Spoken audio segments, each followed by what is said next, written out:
जय भगवान श्री कृष्ण जी। भगवान और आप चैनल के अत्यंत प्रिय श्रद्धालु भक्तों, भक्त कौन है? किसे भक्त माना जाना चाहिए? और भगवान किस व्यक्ति को अपना भक्त मानता है? क्या भक्त मानने के पीछे भी भगवान की कोई योग्यताएं हैं जो भगवान ने भक्त के लिए निर्धारित की हैं? देखा जाए तो सभी लोग अपने को भक्त मानते हैं। जो सुबह पूजा करते हैं, शाम पूजा करते हैं, या सिर्फ सुबह पूजा करते हैं या सिर्फ शाम पूजा करते हैं, मंदिर जाते हैं और पूजा भी करते हैं। कुछ लोग सिर्फ मंदिर ही जाते हैं और कुछ लोग सिर्फ पूजा घर पर ही करते हैं। जैसे जिसकी मन स्थिति और भावना भगवान के प्रति होती है, उसी के अनुसार वो हर व्यक्ति भगवान को अपने हिसाब से भजता है और भगवान की भक्ति करने का प्रयास करता है। जी हाँ, हम सब प्रयास ही करते हैं। भक्ति जितनी सरल है उतनी ही कठिन भी है। भक्ति में मन भागता है, मन स्थिर नहीं रहता, मन भगवान से जुड़ना नहीं चाहता, मस्तिष्क तरह तरह के प्रश्न पूछता है भगवान के बारे में। भगवान है या नहीं है तो कैसा है? जब किसी ने देखा नहीं तो कैसे मान लिया जाए भगवान है? ऐसे भी प्रश्न वो लोग उठाते हैं जो भक्त नहीं होते। जो भक्त होते हैं वो भावना से भगवान से जुड़े होते हैं, और जहाँ भावना है वहाँ बुद्धि तटस्थ हो जाती है। इसलिए जो भक्त है, जो भावना से भगवान से जुड़ा है, वो ऐसे प्रश्न कभी सोचता ही नहीं है, तो पूछने की तो बात ही अलग है। जैसी जिसकी सोच वैसी ही उसकी भक्ति भी, जैसी जिसकी भावना वैसी उसकी भक्ति। अब भक्ति है क्या? क्या सुबह और शाम की पूजा करना, या सुबह सिर्फ पूजा करना, या सिर्फ शाम पूजा करना, पूजा भी करना, मंदिर भी जाना, या सिर्फ मंदिर सुबह शाम जाना, या एक समय मंदिर जाना, क्या ये सब भक्ति है?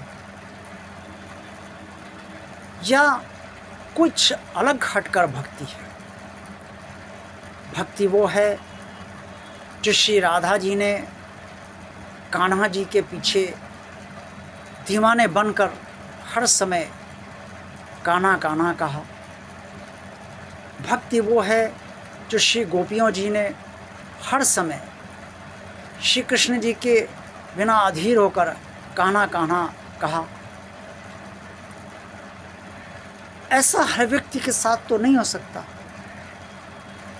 तब भी लोग अपने को भक्त मानते हैं, और कुछ लोग तो अपने को बहुत बड़ा भक्त समझने लगते हैं।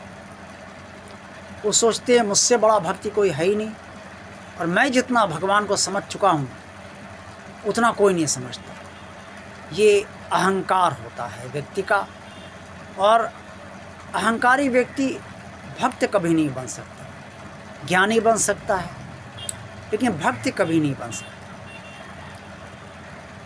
अब प्रश्न ये है कि भक्ति कैसे की जाए, और भगवान किसे भक्त मानता है? क्या भगवान की कोई योग्यताएं भक्त की उसने निर्धारित की हैं या नहीं? भक्ति करने का कोई नियम या कायदा नहीं है। भक्ति करने का कोई समय नहीं है। हृदय की भावना उत्पन्न होने का कोई समय नहीं होता है,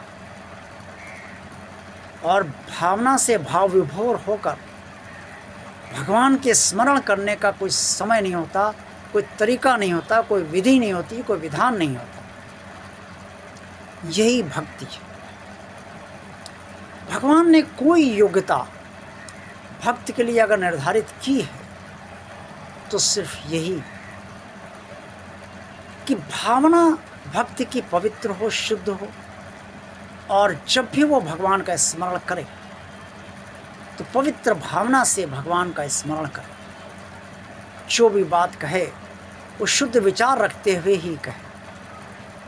भक्ति की प्रवृत्तियाँ अच्छी होनी चाहिए और उससे सतोगुणी प्रधान होना चाहिए, तभी वो भगवान से गहराई से जुड़ पाएगा और भगवान में रमण करने लगेगा। रमण का मतलब है कि भगवान के साथ स्वयं का सदा जुड़ा रहना, महसूस करना कि मैं भगवान से जुड़ा हुआ हूँ और भगवान मुझसे जुड़ा हुआ है। ज़बरदस्ती महसूस ना करना, स्वयं से ये अनुभव होना भीतर से कि वास्तव में भगवान मुझसे जुड़ा हुआ है, मैं उससे जुड़ा हुआ हूँ। यही सब भक्ति के अंतर्गत आता है। और जिसके पास ये सब है क्षमा कीजिएगा, उसके पास भक्ति की सारी अहर्ताएँ अर्थात योग्यताएं हैं। वास्तव में भगवान भक्त किसको मानता है और किसको नहीं मानता है ये तो भगवान ही जानता है। लेकिन भगवान भक्त से ये जरूर चाहता है कि वो विनम्र रहे, उसके शुद्ध विचार रहें, उसकी प्रवृत्तियाँ अच्छी हों और वो सतोगुणी प्रधान हो। आज का वीडियो आपको अच्छा लगा है तो इसे लाइक अवश्य कीजिएगा। भगवान और आप चैनल को सब्सक्राइब अगर अभी तक नहीं किया है तो उसे सब्सक्राइब कर दीजिएगा। चैनल को ज़्यादा से ज़्यादा लोगों को शेयर कीजिएगा और कमेंट्स बॉक्स में आप सब जो कुछ भी कहना चाहें वो अवश्य कहिएगा। देखते रहिए भगवान आप चैनल। आप सबका कल्याण हो। जय भगवान श्री कृष्ण जी।